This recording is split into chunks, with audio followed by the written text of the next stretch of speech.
El día 23 de marzo de 1982, el Comité Militar, ante los acontecimientos que se venían desarrollando en relación con el desembarco de un grupo de obreros en Puerto Ley y la consecuente reacción británica, resolvió enviar al buque Ara Bahía Paraíso con un grupo denominado Alfa, constituido por el teniente de corbeta Alfredo Astiz y un grupo de científicos, a Puerto Ley, para impedir que los obreros fuesen evacuados por el HMS Endurance al momento en navegación hacia dicho puerto, que llevaba 22 infantes de marina a bordo. En esa misma reunión del Comité Militar se resolvió que el comando de la Operación Georgias, hasta el momento asignado al jefe del Estado Mayor General Naval, fuese transferido al general de división García a efectos de mantener bajo un comando único a las dos operaciones. La Operación Azul, que era la recuperación de las Islas Malvinas, y la Operación Georgias. El día 24, a las 23:40 horas, el Ara Bahía Paraíso llegó a Bahía Stromness y poco después desembarcó al Grupo Alfa, que se instaló junto con los obreros de la empresa Islas Georgias del Sur Sociedad Anónima. Las novedades indicaban que la situación se iba agravando paulatinamente, ya que, además del mencionado buque HM Endurance, el día 24 de marzo había zarpado de Montevideo el RRS John Biscoe con infantes de marina británicos de refuerzo para la guarnición Malvinas. El día 25 de marzo, desde Punta Arenas, partía el RRS Bransfield, también con el mismo destino. El Endurance, mientras tanto, se encontraba en el área de la isla San Pedro con instrucciones de dirigirse a Puerto Ley a evacuar a los obreros argentinos y ejecutar una presencia naval británica en la zona. Sus órdenes fueron cambiadas luego por el Foreign Office a fin de evitar un enfrentamiento mayor con el Ara Bahía Paraíso, que se le había adelantado y fue así dirigido a Grytviken, donde debería esperar nuevas directivas.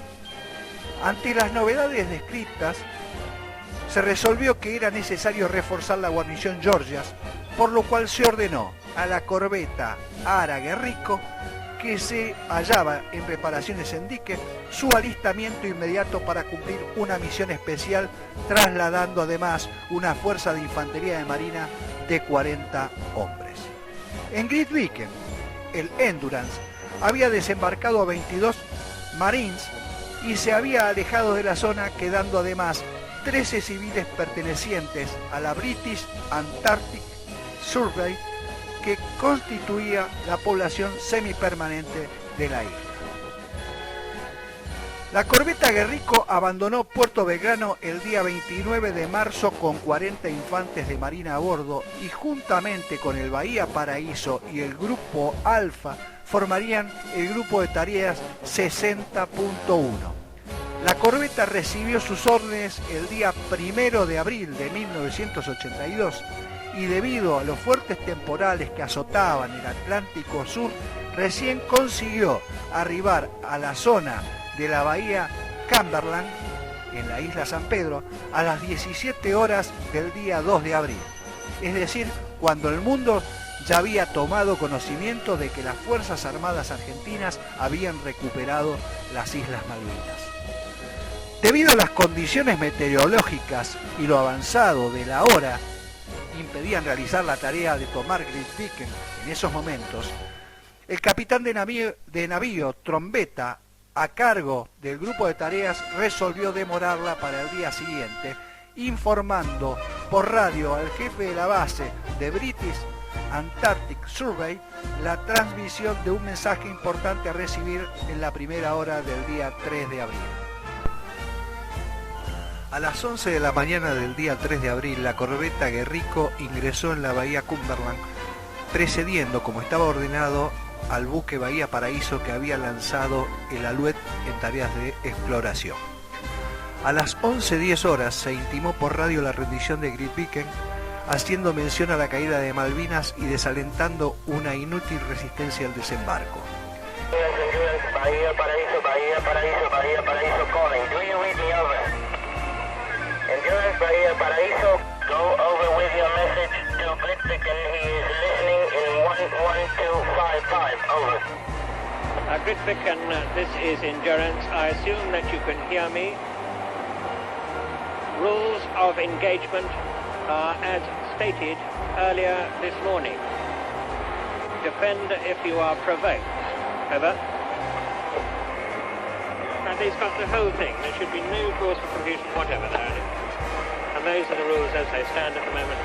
And that's how London wanted to be arranged. They did actually apologise for buggering us around the last 2 or 3 days.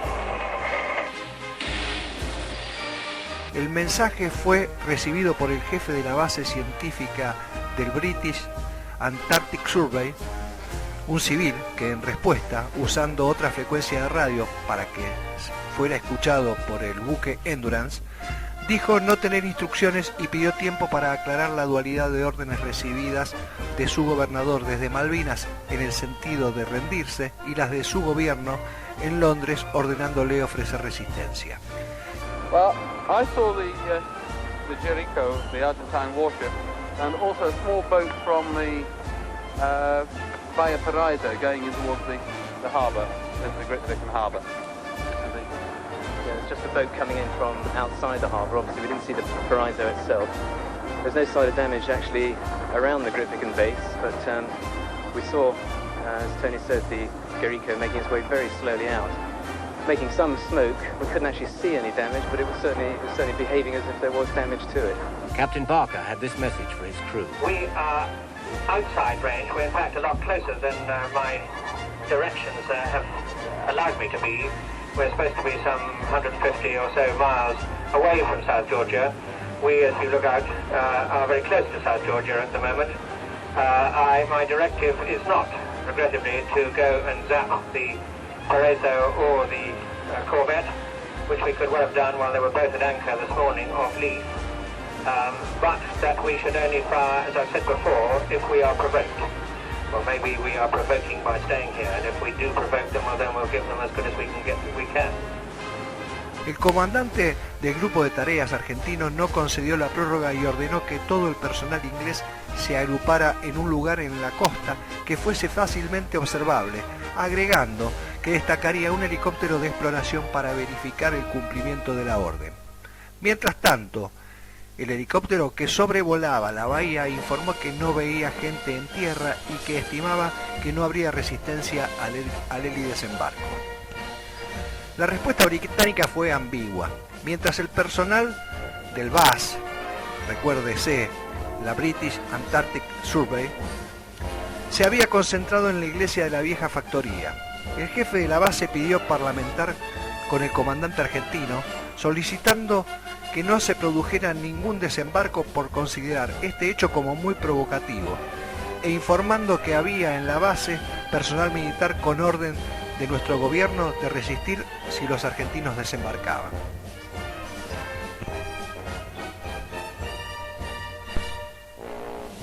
Agregaba, en defensa de su parlamento, que si la Argentina desembarcaba, el asunto pasaría a ser militar y por ende fuera de sus atribuciones.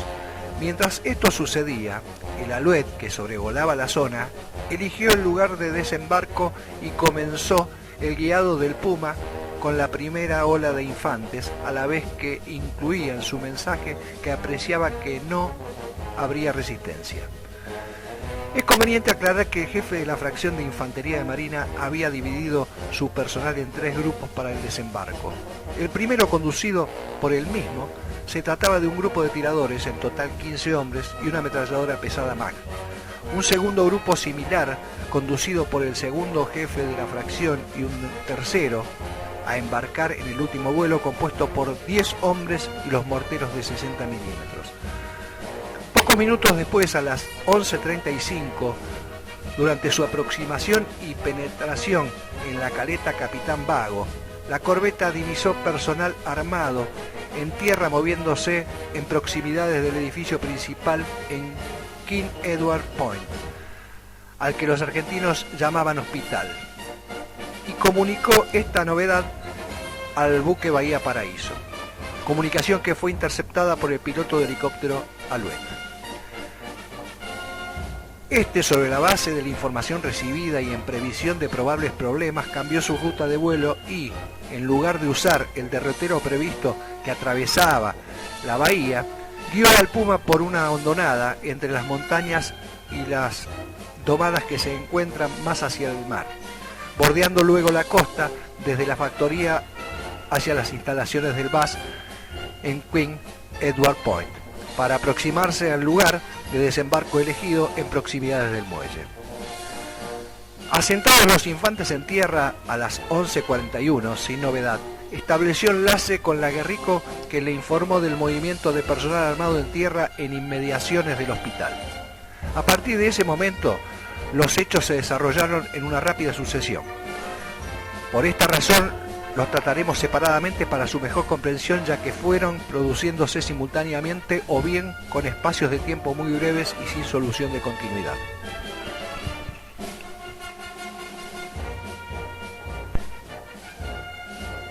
El comandante del grupo de tareas argentino seguía cursando sus comunicaciones con el jefe del BAS, quien por su parte solicitaba tiempo para tomar una decisión, intentando demorar el desembarco, e informaba que el Endurance negociaba con Londres. El operador británico puntualizaba que los civiles no intervendrían, pero que había Royal Marine en la isla cuyas intenciones desconocía. La corbeta había terminado su primera penetración.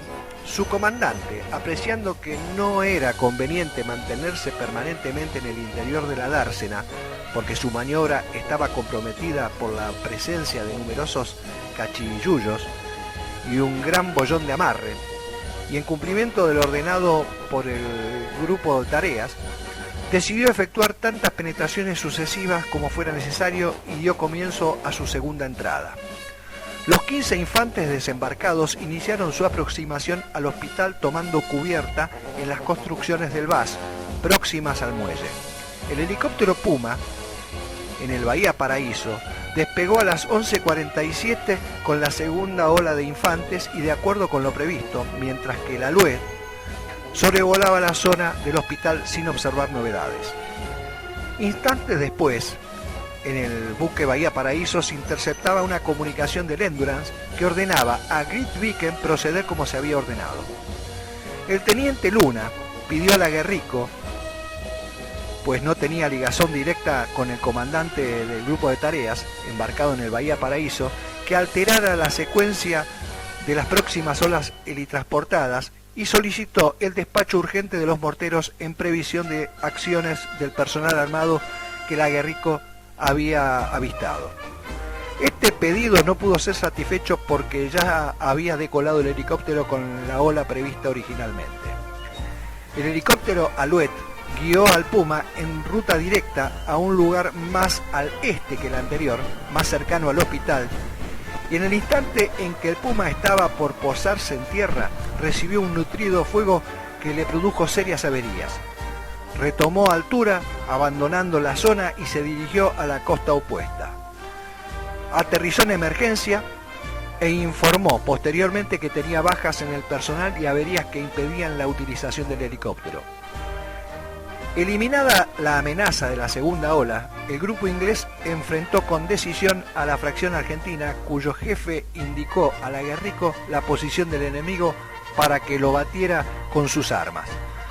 El comandante del grupo de tareas ordenó también a la corbeta, que iniciaba una segunda penetración en la caleta, que abriera fuego con urgencia, mientras que el Alouette se dirigía al lugar de aterrizaje de emergencia del Puma, a evacuar las bajas sobre las que había informado. 2 muertos, los conscriptos Águila y Almonacid, y 4 heridos. A las 11:55, el buque Ara Guerrico abrió fuego con un decepcionante resultado.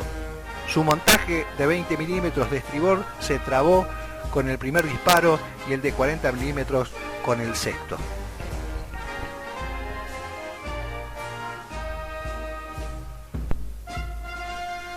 Totalmente comprometido en su penetración, pues debía continuar para poder virar dentro de la dársena, El buque recibió a las 11:59 el impacto directo de armas automáticas y de un lanzacohetes Carl Gustav de 89 milímetros que produjeron un muerto, 5 heridos y daños considerables. El puente de comando presentaba más de 200 perforaciones. Luego de virar dentro de la caleta, se marchó a máxima velocidad, tratando de alejarse para reparar sus armas fuera del alcance del enemigo. Pero no pudo evitar ser batido nuevamente al pasar por proximidades de la posición enemiga y abrió fuego con su montaje de 20 milímetros de babor, que también se trabó. Con sus armas de menor calibre fuera de servicio, efectuó un disparo con su cañón de 100 milímetros que de inmediato se trabó. Mientras tanto, se había ordenado a la dotación del Puma abandonar el helicóptero, cuyos heridos habían sido trasladados al Bahía Paraíso por el Alouette, y marchar para apoyar la acción que se desarrollaba en la costa opuesta. Los pilotos del Puma, oficiales del ejército argentino, pidieron órdenes y fueron autorizados a unirse al personal de infantería de marina para entrar en combate, mostrando así una clara y decidida actitud digna de elogio. El objetivo era llegar a la factoría de Grytviken con el propósito ulterior de tomar contacto con la primera ola del teniente Luna. Este movimiento no alcanzó a concretarse ante la supuesta presencia de un campo minado en la ruta de aproximación, hecho este que fue discutido como poco probable por el teniente de corbeta Giusti, jefe del segundo grupo helitransportado. El Alouette de la Armada ya había iniciado el desembarco de infantes dotados de morteros en la factoría mencionada, casi al mismo tiempo que el Aguerrico, en proximidades de la roca Hobart, reiniciaba su apoyo de fuego con ametralladoras de 40 milímetros, con spotting desde tierra, primero sobre la parte alta de la montaña y luego sobre los edificios del hospital con el fin de no producir bajas. A las 12:48 aparecieron paños blancos británicos en la zona del hospital. Luego de unos instantes de incertidumbre, se fue afirmando la idea de que los británicos se rendían, si bien no abandonaban sus posiciones. Un oficial inglés se acercó finalmente a las líneas argentinas y expresó su decisión de capitular, manifestando: he cumplido la misión de obligar a las fuerzas argentinas a actuar en forma beligerante para la conquista de Grytviken. Acatando las instrucciones argentinas, entregó su personal y las armas e informó el lugar, tipos de voladuras, minas y trampas explosivas colocadas para la defensa, las que fueron levantadas y desactivadas por personal argentino e inglés. La reconquista de Grytviken era ya un hecho.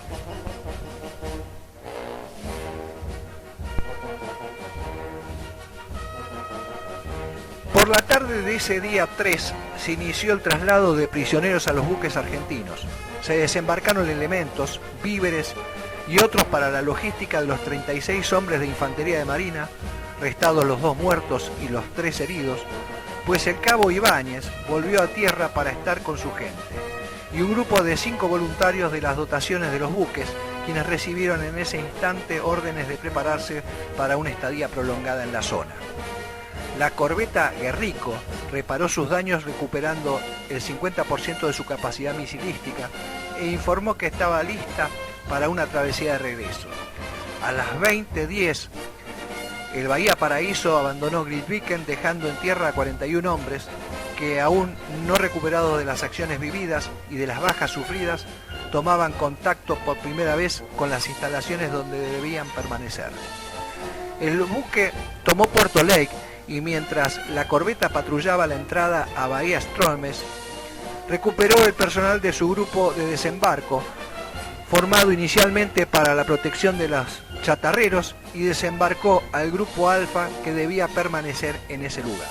El comandante del grupo de tareas cursó los primeros requerimientos de personal y material para el refuerzo de la defensa de las islas, y a las 3:15 del día 4 de abril ambos buques zarparon rumbo a Río Grande, en Tierra del Fuego.